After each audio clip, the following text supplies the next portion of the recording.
হিফজখানা করেছে, অর্থাৎ হাফিজে কোরআন বানাইছে, সেই ছেলেটাকে ঠকাইছে। দুনিয়া বললে, কিন্তু কিতাব বলছে না। এই ছেলেকে সমস্ত, অর্থাৎ এই চারজন ছেলেকে ঠকাইছে বাবা। এই ঠকানোর কারণে কাল কিয়ামতের দিন আল্লাহর দরবারে হিসাব দিতে হবে। তুমি তোমার চারজন ছেলেকে কেন ঠকাইছো, এই ছেলেকে কেন জিতাইছো? কিন্তু দুনিয়া বলবে না, ওই ছেলেকে ঠকাইছে, যে ছেলেকে 1 টাকাও হাতে দেয় নাই। বিল মাটি দূরের কথা, কোন ক্ষেতের মাটিও 100 বিঘা করে মাটি দূরের কথা, 1 কুসা মাটিও দেয় না। কিন্তু কিতাব বলছে যে এই ছেলেকে, যে ছেলেকে কিছুই দেয় না, এই ছেলেকে ঠকাইছে। কাল কিয়ামতের দিন এই ছেলেকে ঠকানোর কারণে ওই চারজন ছেলেকে, কিতাব বলছে 4জন ছেলেকে ঠকানোর কারণে আল্লাহর দরবারে এই বাবা হিসাব দিতে হবে। কেন তুমি একজন ছেলেকে তুমি জিতাইলা, 4জন ছেলেকে ঠকাইলা? চিন্তা করে দেখেন। একজন ছেলেকে যখন, বহুত কথা আছে, এবং ছেলেকে যখন হাফিজে কোরআন বানানো হয়, আপনার ধরেন 5 ছেলে, এক ছেলেকে ইঞ্জিনিয়ার বানাইলেন, ডক্টর বানাইলেন, মাস্টার বানাইলেন, অফিসার বানাইলেন, কিন্তু কোরআন শিক্ষা দিলেন না। কিন্তু একজন হাফিজে কোরআন, আপনার আরেকটি ছেলে হাফিজে কোরআন, এই ছেলে যখন বাবার মৃত্যুর খবর শুনবে, বাবা সফরাতের হালতের খবর যখন শুনবে, সমস্ত ছেলেরা বাজার থেকে বিভিন্ন দামি ফল নিয়ে আসবে। মৃত্যুর খবর পেয়ে সমস্ত ছেলেরা যখন আসবে, আসার পর হাফিজে কোরআন সেই ছেলেটাও যখন আসবে, কিতাবে আছে এই ছেলে, তার চোখ দিয়ে পানি বেরোবে, কিন্তু হুস্তুর করবে না। আর এই ছেলে মনে মনে ভাববে কথা, ও দুনিয়ার মানুষ, আমার বাবার কাছ থেকে তোমরা সরে যাও। আমার বাবা কত কষ্ট করেছে, আমার বাবাকে আমি গোসল দিব। আমার বাবা, আমি যখন ছোট্ট ছিলাম, আমার বাবা আমাকে বহুত গোসল দিয়েছে, আমি আজকে আমার বাবাকে আখেরি গোসল দিব। এই ছেলেটা নিয়ম কানুন জানে, জানার পর নিজের বাবাকে নিজে হাতে গোসল দিবে। গোসল দেওয়ার পর কোন মানুষের প্রয়োজন করবে না, ভাববে তোমরা বাবারা দুনিয়ার সমস্ত তোমরা চলে যাও, আমার বাবাকে নিজ হাতে, আমার বাবাকে আমি কফন পিন্দাইব, কফন পরাবো। আমার বাবা, আমি যখন ছোট ছিলাম, আমার বাবা আমাকে বহুত কবর করাইছে, আজকে আমার বাবাকে আখেরি কবর করাইয়া দিব। এই ছেলে যখন কানুন অনুযায়ী শরীয়ত মোতাবেক যখন বাবাকে কফন করাইবে, কফনের কাফন যখন করাইবে, পরার উপর এই ছেলে নিজের বাবাকে কাঁধে দিবে, নিয়ে যখন জানাজার ময়দানে চলে আসবে, ওই সময় সকল মানুষের আগে তিনি গিয়ে দাঁড়াবে, আর বলবে, মনে মনে ভাববে, চোখ দিয়ে পানি বেরোবে, আর বলবে, আমার বাবা, আমি যখন ছোট ছিলাম, আমার বাবা আমাকে কাঁধে করে মসজিদে নিয়ে গিয়েছে, আমার বাবার সম্মুখ দিয়ে কোনো প্রশ্ন শরীফে আমার বাবার সম্মুখে আমি চলে যেতাম, আমি বুঝতাম না। আজকে সেই সময় এসে গিয়েছে, আমার বাবা আমার সম্মুখে বেগুলা হয়ে পড়ে আসবে।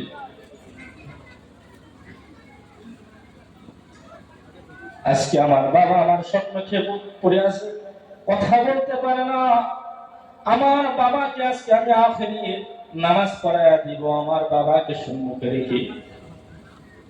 এই ছেলে যখন জানাজার নামাজের জন্য তৈরি হয়ে যাবে, প্রস্তুত হবে, যখন আল্লাহু আকবার তাকবীর বলে যখন ডাক দিবে, আল্লাহর আরশ হিলা শুরু করবে, কাঁপতে মন হবে। কলিজা থেকে তকবীর গুলি দিবি, আল্লাহু আকবার।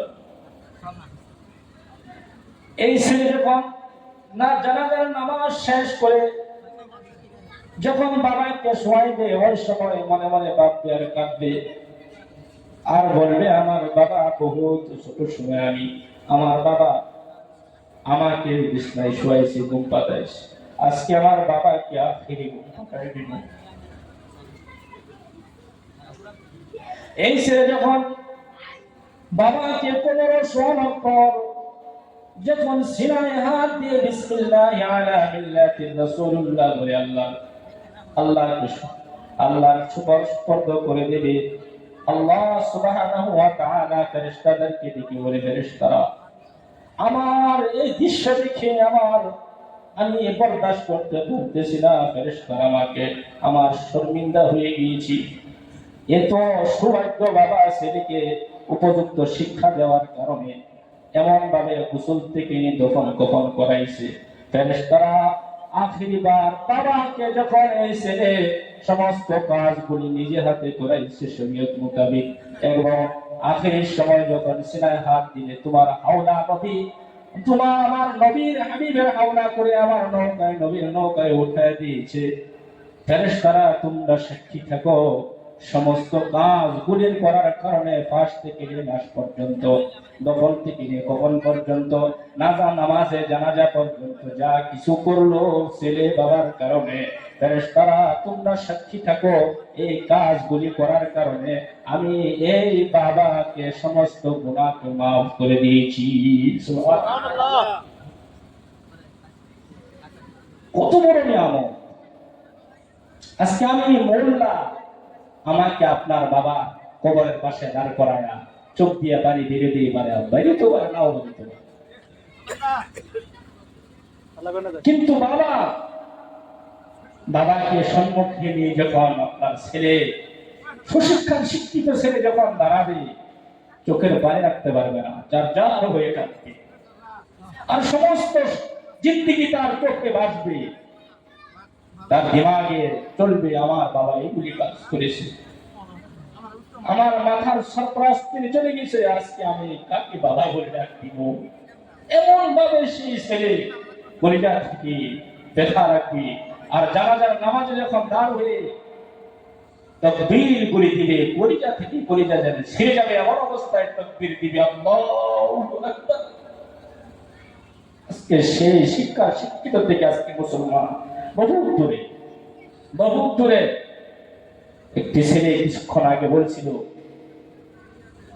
যে নিজের ছেলেকে 2 পয়সার ব্যবসায় ডক্টর ইঞ্জিনিয়ার বানাইতেছে, অসুবিধা নাই, শরীয়ত কোনো বাধা দেয় নাই, বানাও, কোনো অসুবিধা নাই, তোমার ছেলেকে বানাও, কিন্তু তোমার ছেলেকে কমসে কম কোরআন যেন পড়তে পারে, তাজবিদ সহ গ্রামার সহ তোমার ছেলে যেন কোরআনকে তিলাওয়াত করতে পারে, কোরআনকে বুঝে বুঝে পড়তে পারে, এমন বানায়া ইমান দিয়ে তারপরে তুমি কি বানাবি বানাও, কোনো নিষেধ নাই। কিন্তু আজকে দেখা যায় চুট্টুর থেকে নিয়ে মক্তবে চলে গেছে লড়াই, মক্তবে কি পড়ে না খবরে নেই না, কিন্তু স্কুলের ব্যাপারে মেট্রিক দিবে 1200 টাকা 1800 টাকা 2000 টাকা মাস, এই বাবা ছেলেকে খরচ দেয়, কিন্তু মাদ্রাসার ব্যাপারে কোনো বাবা মা সচেতন হয় না। এই জন্য কাল কিয়ামতের দিন আল্লাহর দরবারে হিসাব দিতে হবে, তুমি তোমার ছেলের জন্য কি করেছো। এই ছেলে কাল কিয়ামতের দিন যদি দিন না থাকে, ঈমান না থাকে, আল্লাহ সুন্দরভাবে 22 নম্বর পারায় বলছে ربنا سادتنا وكبراءنا فأضلونا السبيلا ربنا آتهم ضعفين من العذاب والعنهم لعنا كبيرا। والله আমার সরপরাস্তে তোমার এই দিন সম্পর্কে বলে নাই, তোমার কোরআন সম্পর্কে বলে নাই আমার বাবা আমার মা, সাদাতানা ওয়া কুবরানা আমাদের বড় যারা আমাকে এমন রাস্তায় এই কিয়ামতের দিবসের কথা বলে নাই। দুনিয়ায় যদি আমি অন্যায় কাজ করতাম আমাকে নিষেধ করতো, মারতো, মারধর করতো, শাস্তি করতো, কিন্তু যদি দিনের কোনো কাজ করতাম, উল্টা কাজ করতাম, নামাজ না পড়তাম, কোনোদিন আমার বাবা আমার মা নামাজের জন্য দিনের জন্য বেপরোয়া থাকতো, আমাকে কিছুই বলতো না। আজকে যদি আমার মা আমার বাবা যদি এই দিন সম্পর্কে, জাহান্নামের সম্পর্কে বলতো, তাহলে আজকে আমি এমন হইতাম না। আল্লাহ আমার বাবাকে নিয়ে আসো। নাজআলহুমা তাহতা আকদামিনা লিয়াকুনা মিনাল আসফালিন। আমার মা বাবাকে নিয়ে আসো, আমি আমার পা রেখে, আমার মা বাবার বুকে পা রেখে আমি জাহান্নামে যাব। মুহতারাম দোস্ত, সম্মানিত উপস্থিতি, এই কথা বলছে, এমন অবস্থা হবে কাল কিয়ামতের দিন আল্লাহর দরবারে। সম্মানিত আজিজ দোস্ত বুজুর্গ, আমি লম্বা করবো না, বার্তা করি, এমন একটি ময়দান হবে ওই দিন, কিন্তু প্রত্যেকজন ছেলে মেয়ে বাবা মাকে দোষ দিবে। মনে রাখবেন, আমার কথাগুলি আপনাদেরকে বলতেছি, দুষবে আপনাদেরকে। আল্লাহ আমার বাবা অত শক্তি করে নাই, দিনের জন্য, নামাজের জন্য এমন আদেশ করে নাই। আজকে আমার বাবা মাকে নিয়ে আমি সাথে নিয়ে জাহান্নামে যাব। সেই জন্য আমি বলছি, অনুরোধ করে বলছি, বাবাদেরকে বলছি, শিক্ষা দাও, তোমার ছেলেকে শিক্ষা, ইঞ্জিনিয়ারিং শিক্ষা দাও, কলেজ ইউনিভার্সিটি পড়াও, কোনো অসুবিধা নাই। যদি এমন একজন ইমানদার ডাক্তার হওয়া প্রয়োজন আছে, এমন একজন ইমানদার ইঞ্জিনিয়ার হওয়া প্রয়োজন আছে, কিন্তু ইমান তোমার ছেলেকে তুমি দান করো, তুমি চেষ্টা করো তোমার ছেলেকে ইমানের জন্য, আমলের জন্য তোমার ছেলেকে তুমি তাকিদ দাও। আর যদি না দাও, কাল কিয়ামতের দিন তোমার এই ছেলে আসামির কাঠ করায় দাঁড় করাইবে। ওই দিন তুমি কি জবাব দিবে? সেজন্য আমি আপনাদেরকে বলতে চাই, এই ছেলেরা যখন শেষ রাতে উঠে, তাহাজ্জুদের সময় উঠে, তাদের ঘুম বেশি, তারা জাগতে থাকে। আল্লাহ সুবহানাহু ওয়া তাআলা এই মাসুম বাচ্চারা, এই ছেলেদের কোরআনকে বরদানির কারণে, জপার কারণে আল্লাহ পাক ওই সময় ছেলেদেরকে বলে, সমস্ত গ্রামবাসীকে বলে, এই ছেলের কারণে, এই ছেলে এমন কিছু ছেলেদের কারণে আল্লাহ পাক জাহান্নামের আযাব, অর্থাৎ দুনিয়ার যদি কোনো আযাব দিতে চায়, সে আযাবগুলো উঠায় নেয় আর বলে, ও ফেরেশতারা দেখো, সমস্ত দুনিয়ার মানুষ ঘুমানো আছে, হিজখানায় কিছু ছেলেরা তিলাওয়াত করতেছে, আবার ঘুম ধরে, আবার ঘুমে পড়ে যায়, আবার উঠে যায়, কালকে আমার সলক যদি না হয় উস্তাদি মারবে। এই দৃশ্য আল্লাহ রাব্বুল আলামিনের কাছে এমন পছন্দ হয়, এই পছন্দ হওয়ার কারণে সমস্ত ফেরেশতাদেরকে বলে, ফেরেশতা এদিকে আসো, দেখো বাচ্চারা কিভাবে পড়তেছে। আমি এই গ্রামে, এই দেশে আমি আযাব দিতে ইচ্ছা করেছিলাম, এই ছেলের এমন মেহনত করার কারণে, এই বাচ্চাদের কোরআনের তেলাওয়াত করার কারণে, এই বাচ্চারা হিফজের সবক বানানোর কারণে আমি এই আযাবকে আমি উঠায় দিলাম। আল্লাহু আকবার। মাহতারাম দোস্ত বুজুর্গ, বহুত কথা। মানুষ যখন অপরাধী মানুষ আল্লাহর দরবারে ওই দিন যখন দেখবে, তারা নিজে 22 নম্বর পর আরেকটি আয়াত আছে সূরা সাজদার 2 নম্বর পৃষ্ঠা, قل يتوفاكم ملك الموت الذي وكل بكم ثم إلى ربكم ترجعون ولو ترى إذ المجرمون ناكسوا رؤوسهم ربنا أبصرنا وسمعنا فارجعنا نعمل صالحا إنا موقنون الله وترى المجرمين ناكسوا رؤوسهم অপরাধী মানুষ যখন আল্লাহর দরবারে হাজির হবে, ওয়াতারাল মুজরিমিন, মুজরিম যারা ফাসিক অপরাধী যখন আল্লাহ সুবহানাহু ওয়া তাআলার হুজুর পাক সাল্লাল্লাহু আলাইহি সাল্লামকে বলছে, ও নবী ওই দিন তুমি দেখবে, মানুষ দেখবে আমার দরবারে এমন ভাবে আমার দরবারে হাজির হবে, আঠু গেড়ে আল্লাহর দরবারে হাজির হবে, আল্লাহ আমি অপরাধী, আবসারনা, ও আল্লাহ আমি অপরাধী করেছি, আমি অপরাধ, এমন অপরাধে আমি তোমার দরবারে হাজির হয়েছি, আল্লাহ আমি ক্ষমা চাইতেছি, আমাকে মাফ করে দাও। আমাকে এমন ভাবে কেউ জানাইছিল না, আমার বাবা মা এই জাহান্নামের কথা আমাকে বলে নাই। وسمعنا ربنا أبصرنا والله আমি দেখতেছি, নিজে চোখে দেখতেছি তোমার জাহান্নামের আগুন, তোমার জাহান্নামের ভয়ঙ্কর সাপের খেলামেলা আমি দেখতেছি, তোমার জাহান্নামের গর্জনগুলি আমি নিজে কান শুনতেছি। আবসরনা ওয়া সামি'না, আর শুনতেছি তোমার জাহান্নামের গর্জনগুলি আমি নিজে কানে শুনতেছি। ওয়া সামি'না ফারজি'না, ও আল্লাহ আমাকে তুমি দুনিয়ায় আরেকটি বার দাও, আরেকটি বার তুমি দুনিয়ায় দাও। এমন চাইবে মানুষ কিন্তু কাল কিয়ামতের দিন, আল্লাহ সেটাও বলে দিয়েছে, ফারজি'না, আমাকে ঘুরায় দাও দুনিয়ায়। কি হবে ঘুরায় দিলে? না'মাল সালিহান ইন্না মুকিনুন, আল্লাহ আমি আর অপরাধ করবো না দুনিয়ায়, তুমি দাও না আরেকটি বার, আমি অপরাধ করবো না, আমি 5 ওয়াক্ত নামাজ পড়বো, আমি তোমার কুদরতি পায়ের থেকে সেজদা উঠাবো না, আল্লাহ তুমি আরেকটি বার দুনিয়ায় দাও আমাকে। না'মাল সালিহান, নেক আমল করবো, নেক আমল করবো, আমাকে দাও আরেকবার। এই কথা আল্লাহ পাক গোটা পৃথিবীর মানব জাতিকে বলে দিয়েছে। দেখো দেখো নবী তুমি বলে দাও, তারা কিন্তু এই কথা বলবে আমার দরবারে এসে। কুল্লামা উলকিয়া ফিহা ফাওজুন সাআলাহুম খাজানাতুহা আলাম ইয়াতিকুম নাযীর, যখন মানুষকে জাহান্নামে নিক্ষেপ করবে ওই সময় একজন ফেরেশতা তাদেরকে বলবে, ফিহা ফাওজুন সাআলাহুম খাজানাতুহা, একজন ফেরেশতা তাদেরকে সওয়াল করবে, বলবে আলাম ইয়াতিকুম নাযীর, তোমাদের কাছে কি ভীতি প্রদর্শনকারী এই জাহান্নামের কথা কি বলে নাই? তোমরা জাহান্নামে কেন আসলা? তোমরা তো আখিরি নবীর উম্মত, তোমাদের নবীর খাতিরে সারা কুল কায়নাত সৃষ্টি করেছে, সেই নবীর উম্মত হয়ে কেমনে জাহান্নামে চলে আসলা? ফাওজুন সাআলাহুম, সওয়াল করবে তাদেরকে, খাজানাতুহা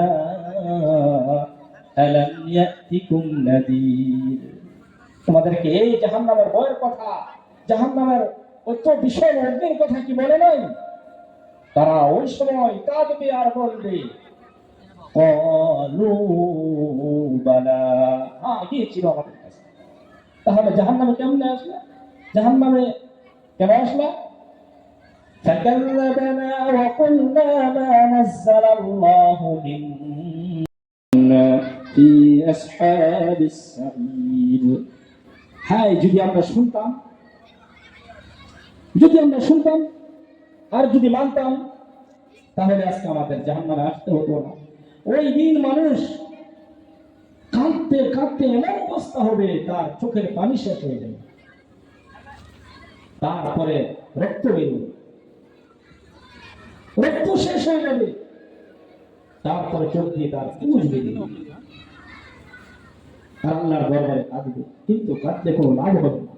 সম্মানিত উপস্থিতি, এখন সময় আছে, আপনারা আমরা সবাই নিজের ছেলেকে মেয়েকে সুশিক্ষার জন্য খুব চেষ্টা করি, নিজে নামাজি হই, ছেলেকেও বলি বাবা নামাজ পড়ো, মা উঠো, নামাজ তুমি পড়ার পরে, তুমি কোরআন তিলাওয়াত করার পরে তুমি স্কুলের কিতাব হাতে নাও। আপনার আমার এই দায়িত্ব কর্তব্য, আর যদি করতে না পারি কাল কিয়ামতের দিন এই ছেলে কিন্তু আপনার জন্য ফিতনা বনবে, দুনিয়া ফিতনা বনবে। আল্লাহ সুবহানাহু ওয়া তাআলা এটাও বলছে 28 নম্বর পারা, ইন্নামা আমওয়ালুকুম ওয়া আওলাদুকুম ফিতনাহ, তোমার ধন সম্পদ, তোমার মাল, তোমার ছেলে মেয়ে ফিতনা হবে, ফিতনা। এই ছেলের জন্য, এই ছেলের লেখাপড়ার জন্য, এই ছেলে কিভাবে চলবে, দুনিয়ায় চলবে ফিরবে, এই ছেলের চিন্তা করার জন্য এই ছেলেকে তুমি আল্লাহকে পরিচয় করাও নাই, আল্লাহ রাসূলকে তুমি পরিচয় করাও নাই। এই ছেলে এমন অপরাধী হবে যে অপরাধের কারণে কাল কিয়ামতের দিন এই ছেলেকে সুশিক্ষা দেওয়ার না দেওয়ার কারণে তুমি যখন আল্লাহর দরবারে আসামির লাইনে তোমাকে যখন কারানা করা হবে, ওই সময় বুঝবে আমি ছেলে নিয়ে আমার জন্য ফিতনার কারণ বনে গিয়েছে। ফিতনা হবে কাল কিয়ামতের দিন, সেটা আল্লাহ বলে দিয়েছি। ইন্নামা আমওয়ালুকুম ওয়া আওলাদুকুম ফিতনা। মহতরম দোস্ত বুজুর্গ, আজকে মানুষ যে মেহফিল সাজানো হয়েছে, যদি এমন একটি মেহফিল কোন ঠেকারও সাজানো হইতো, আজকে মুসলমানের জন্য সে জায়গা পাওয়া যেত না। আমাদের অন্য জাতিরা দেখতেন তারা সব লাস্টে, আর এই মেহফিল করে যাইত যদি গান বাজনার মেহফিল থাকতো। আজকে এমন অবস্থায় আমরা নিজের মুসিবত আজকে আমরা নিজে চাপায় আনতেছি, আর দোষ দিতেছি আল্লাহকে, শয়তানকে। নিজে নিজে আমরা ক্ষতিগ্রস্ত করে আছি। আজকে দেখেন অবস্থা, কত টাকা খরচ করে এখানে মানুষ বসবে, কিন্তু যেখানে রাস্তায় গাড়ি ঘুরতেছে, বাজারে ঘুরতেছে, আর তারা টিটকারি করতেছে। অস্ত শুনছি তো অস্ত মোবাইল আছে, কিন্তু যদি কোনো থিয়েটার হইতো সেই মুসলমান জাতির জন্য সেখানে জায়গা পাওয়া যায়। কত টাকা টিকিট? 500 টাকা। যা 500 টাকা। এই হালো আজকে মুসলমানের, এই অবস্থা আজকে মুসলমানের। আজকে আমরা সেই জাতি পরিণত হয়ে গিয়েছি, চেনা যায় না। আমরা দাবি দিতেছি আমরা মুসলমান। নবীর উম্মত কে?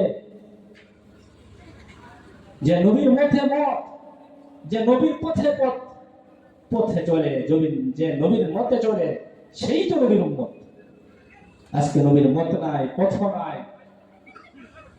হ্যাঁ, পড়ে নিয়েছে, আমরা স্বীকার করে, আমরা ঈমানওয়ালা, জবান দিয়ে স্বীকার করে, কিন্তু ঈমানের 3টি স্তর আছে। মুকাম্মল আমিন পূর্ণাঙ্গ ঈমানের 3টি স্তর।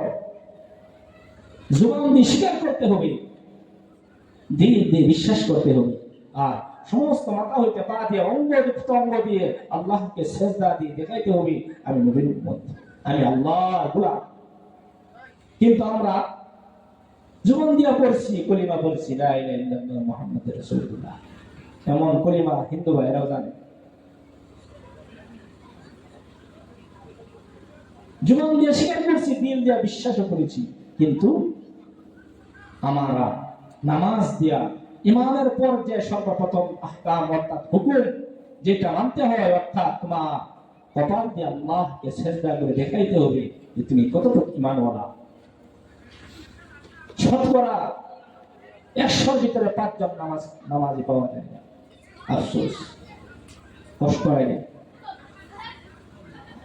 যে জাতি সারা গোটা পৃথিবী রাজত্ব করেছে, এই ভারতবর্ষে 700 বছর পর্যন্ত এই জাতি হুকুমত চালাইছে, আজকে সেই জাতি এমন লাঞ্ছিত, এমন বঞ্চিত, অপমানিত। নিজের জাতি কোরআন ভুলে গিয়েছে, রাসূলকে ভুলে গিয়েছে, ঈমান মুখে দিলে নাই। সম্মানিত হাজির উপস্থিতি, আমি আপনাদেরকে বারবার বলছি, এখনো সময় আছে। আল্লাহর কাছে তওবা করি, আল্লাহকে বলি আল্লাহ আমি অপরাধী, তুমি যদি ক্ষমা না করে কে করবে ক্ষমা? আমাকে ক্ষমা করে দাও, আমি তোমার কাছে তওবা করলাম, আর কোনোদিন অন্যায় কাজ করবো না, আর নামাজ ছাড়বো না আমি। আর ছেলে মেয়েকে এখনো নামাজের হুকুম করি, বাবা চলো মসজিদে আযান হয়ে গিয়েছে। এমন আদর্শ বলার জন্য আল্লাহ পাক কত নিয়ামত রেখে দিয়েছে। সেজন্য আমি লম্বা করবো না ওয়াজ, আমার ওয়াজ করার কোনো উদ্দেশ্য ছিল না। জানি কিছু কথা আপনাদেরকে বললাম ছেলে মেয়ের ব্যাপারে, কোরআনের ব্যাপারে। কোরআন এমন একটি কিতাব, যে কিতাব আপনাকে জান্নাত পর্যন্ত পৌঁছে দিবে। সমস্ত নফল ইবাদত যত আছে পৃথিবীর বুকে, আসমানের নিচে, জমিনের উপরে, আমি আমার মুসল্লিদেরকে বলি ওযু করে একটি সময় নির্দিষ্ট করে টান বের করে তুমি কোরআনটাকে হাতে ধরবে, আর কোরআনের লাইনে লাইনে তুমি হাতটা ঘোরাবে, আর তোমার চোখের দিয়ে পানি ফেলাইবে আল্লাহর দরবারে। তুমিও কোরআনে কারীম তেলাওয়াত করেন ওয়ালাদের মধ্যে তোমাকে অন্তর্ভুক্ত করা হবে। কাল কিয়ামতের দিন তোমাকে আল্লাহ পাক নাজাত দিয়ে দিবে কোরআনের জন্য। সুবহানাল্লাহ। সম্মানিত হাজরিন, আমি আর বেশি লম্বা করবো না। আল্লাহ পাক যেন আমাদের প্রত্যেককে যা কিছু বলছি, যা কিছু আল্লাহ পাক আর আপনারা শুনবেন, হুজুর আসছে তারা বলবে, সবাইকে যেন কোরআন থেকে বেশি বেশি আমলের তৌফিক দান করুন। ওয়া আখিরু দাওয়ানা আলহামদুলিল্লাহি রাব্বিল আলামিন।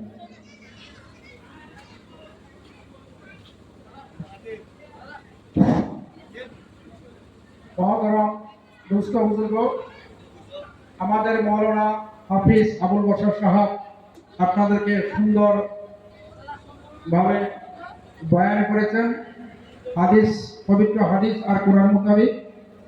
নিশ্চয়ই আপনারা শ্রবণ করেছেন।